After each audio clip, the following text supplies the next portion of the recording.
Spoiler warnings for Disco Elysium and Secret and Terrible Air.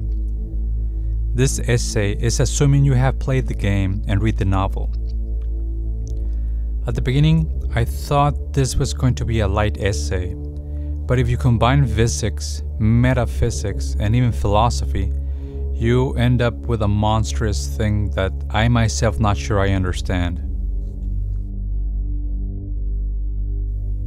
Disco Elysium introduces different laws of physics and metaphysics that are different from our world. From the pill engulfing you with past and nostalgia, a billionaire who is able to bend light, to the force to balance a tower made out of matchboxes, only from belief in communism. Half of these are jokes, but the more you think about it, the more you realize that there seems to be rules behind these events that might make sense. One of the biggest mysteries is how the pill works. The general idea is that it is something that irradiates past, but this seems to only describe the effect of it, but not what it is. The in-universe word that is dedicated to the study of the pill is called entroponetics. This gives us a clue to what the physical thing is that's been studied. Entropy. It does seem that the word of Elysium has different repercussions from entropy though. In the physical sciences, entropy is described as measuring the disorder of the system and is tied to chaos and randomness. The way Disco Elysium describes the characteristics of the pill correlates more to Shannon entropy, which measures the uncertainty of an event given its probability distribution. High entropy is high disorder, so less potential to create work. The more order, the more things you can do in the system. The key word is potential. It seems that the pill seems to alter it. If in this universe exists a miasma that is able to absorb the potential to be in a state of disorder, then things start to click. From sound not being heard, to light not being able to be seen, to even more trivial things like business not being able to sell and be driven to a commercial doom areas. Yes, it feels like the pill is able to absorb entropy. Obviously, this never happens in our universe, as it violates the second law of thermodynamics. Instead of entropy going from an order state to a disorder state, it orders it into a miasma that contains information from a disordered to ordered state. The word miasma is mentioned several times when you talk to Steban and Echo Maker, the communist students. The theory that Carey comes up with is that capital produces its own miasma. In Marx's Capital, use value refers to the practical utility or usefulness of a commodity, essentially what a good can do to satisfy a human need, which directly influences his potentiality in time. The reason why the tower of matchboxes does not fall is because the miasma of potential is surrounding it to hold up. The three persons believing in themselves makes it possible to build an impossible structure, stopping entropy from collapsing it. In Elysium, the arrow of time is going in reverse. At least the pill and the other miasma seems to not be subjected to the laws of our physical world. At the end of the day, I have to consider that this is just a game, and I'm obviously getting myself built up for something that does not exist. But I also have to take into account that the creators thought of this universe for more than 10 years. Somehow, the pill is able to retain information, memory, or even order. And it seems that the pill is increasing its volume with time, according to Joyce, retaining information in its miasma as it engulfs the corona that is Elysium. If the pill can absorb potential, then this is scary in more ways than one, because you start to realize that potential is everywhere. In the novel, the pill is barely talked about, and we only see its consequences. However, In the Ibex translation, the last chapter, Light Shines Through Everything, Kurvitz gives a glimpse on a quality of the pill that actually has some other physical repercussions. I will talk about the last chapter in the Ibex translation. I don't feel this is a super spoiler, as it only gives a small insight into a character that was barely mentioned, and it does not mention any of the main characters in A Sacred Interpolator.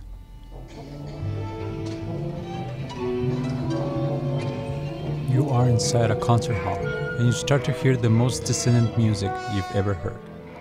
The orchestra is playing the premiere of an upcoming composer named Émile de Peyrouse-Mitrici. The audience barely applauds. Everyone seems super annoyed at the music. The music of Émile mirrors the music of Arnold Schoenberg in our real world.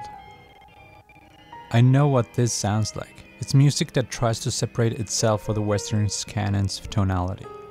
Schoenberg is notable by inventing dodecaphonic music, a type of music that starts to resemble aleatoric music. Almost, but not quite.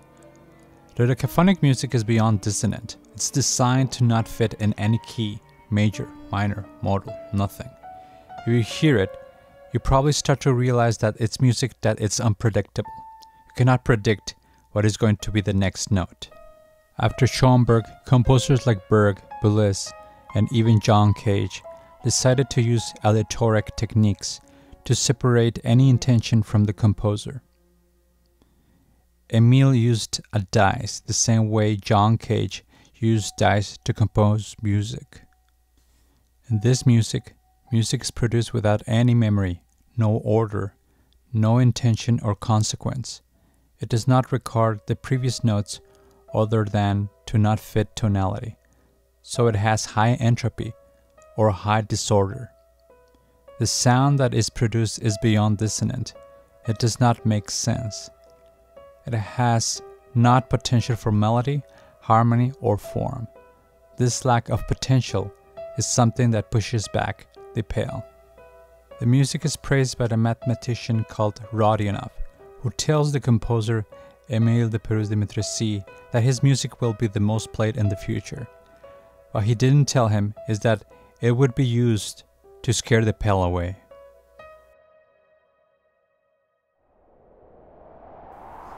We know that another character named Ziggy uses his music to push the pale away through the ice. Apparently, the pale does not like a randomness in this type of music. It does not have memory nor nostalgia. It cannot absorb information. Randomness is lack of potential. There is no order. High levels of entropy is high levels of randomness, which solves another mystery that Disco Elysium actually never gets to solve properly. Why was Niha, the dice maker, spared from the curse of the doomed commercial area? The reason is her dice. The novelty dice maker is basically a physical random number generator. She is an entity that creates randomness. The irony is that if Plaisance would have welcomed her into her shop, she would have been able to repeal the curse, or the pale.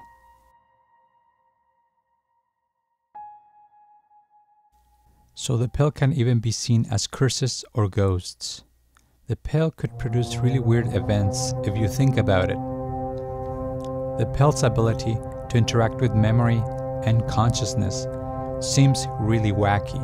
However, there are unknowns in our own world that are not that far removed from the pale. One of the biggest mysteries is how consciousness interacts with the quantum, specifically the wave function collapse, how measuring a result of the wave makes a change. Von Neumann and Wigner even said that we become part of the superposition of the wave when we measure it. To this day, we don't really understand it completely. Why does measuring something changes it?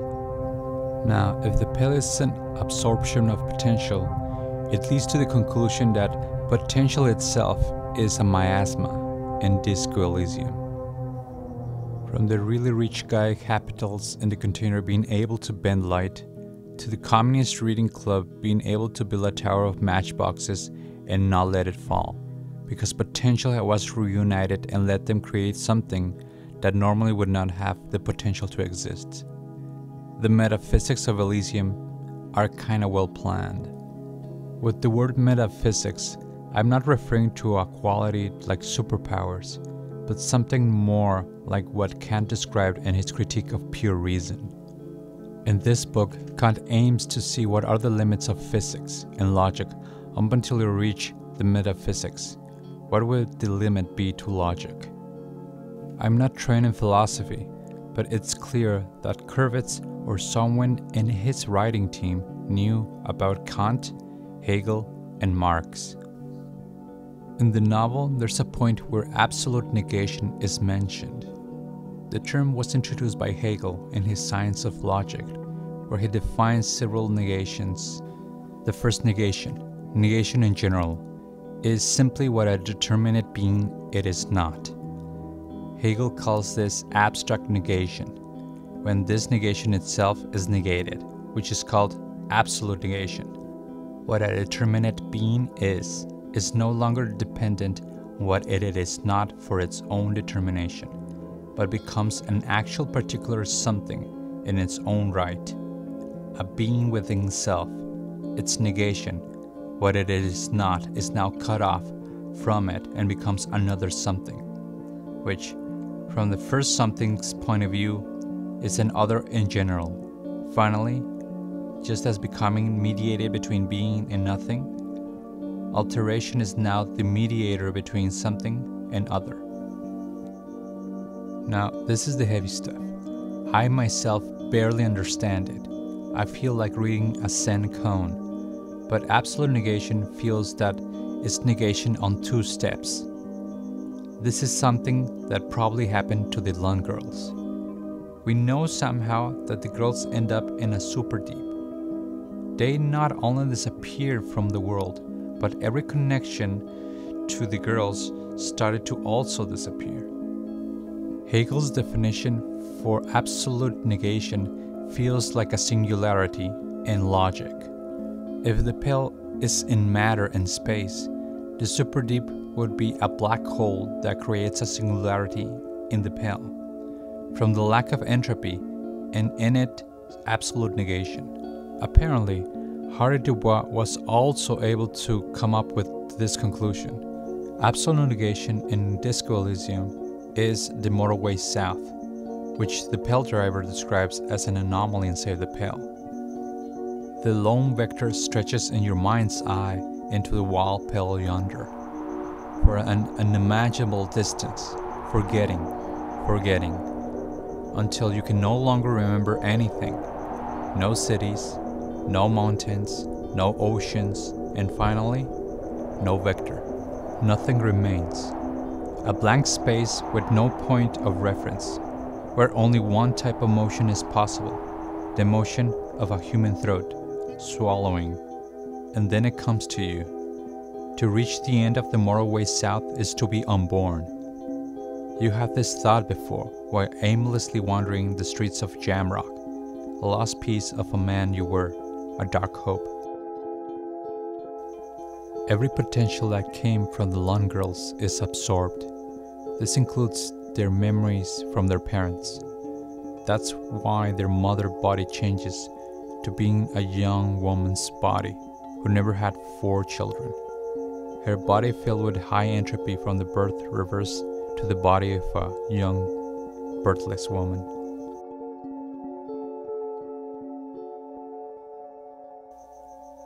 The last thing I want to talk about is the ability to look into the future. This is one of the aspects that I feel is the hardest to talk about because we literally only know one thing about the future. The world of Disco Elysium will end in 26 years. A nuclear bomb will destroy Revachol. That's pretty much it. The other thing that we know from the past, in a technological aspect, is the failed research. When I was playing the game for the first time, I noticed the radio computers were somehow a thing. This is something of itself as different to our world. Somehow, in Elysium, they figured out a way to write memory into the atmosphere, which made me make a few theories. My discarded theory was that in this world, magnetic tape worked differently, or maybe the world itself did not allow the use of magnetic tape as a way to store memory. The reason I had this theory is because Strand Hedelstam mentions how at the Felt Research Lab they were trying to create a computer that stored memory chemically. This is something that does not exist in our world. We have always stored information on magnetic tape polarizing zeros and ones, or a CD with a laser changing the dye in the disc in order to make zeros and ones. All of this is not chemical. The novel Sacred and Terrible Air pretty much destroyed my theory because in it, Khan, one of the characters, actually plays a magnetic tape recording of the Beatles with the song Long, Long, Long. At least the lyrics for the song are identical. Now this might have other historical consequences, like why is there Beatles songs existing in the world of Elysium? But the fact that there are magnetic tapes negates that you cannot store information on magnetic tape. Maybe there was a magnetic pulse that does not allow anything to be stored on magnetic material.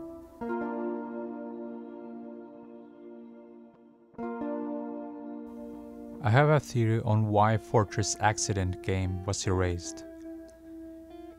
When you are doing the fascist mission political quest, you get an explanation from Gary.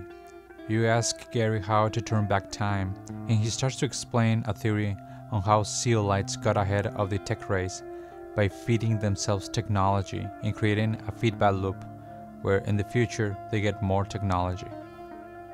According to other resources from Joshua Jenkins, who worked for Zaum, this irregularity is how the pill is created. This aligns with the conspiracy that Gary believes in. When the revolutions happened, someone failed from creating this computer while stopping the future to come, which does produce an inverse effect from technology being stopped. All of the other inventions that were going to be pushed by this computer were absorbed. I feel that Fortress Accident software was going to be run on the Felt chemical computer. Somehow, this impossible game was doomed from the start because they did not have the hardware to run it. It's like a future that never came, but all the other logic of the world kept pushing the producers, writers, and programmers to keep creating this thing up until the anomaly collapse absorbed the software from the church, erasing not only the game but the backup. The same way to what happened to the Lund girls, and everybody who had their memories slowly erasing their existence. There are a ton of other things that I don't know how they work. Chances are that I'm wrong, that the pill is something really different. I wish I knew. Meanwhile, I'll keep making these videos. I had a blast doing this video, but it did take me a long time to write it and edit it. Yeah, so please comment and subscribe and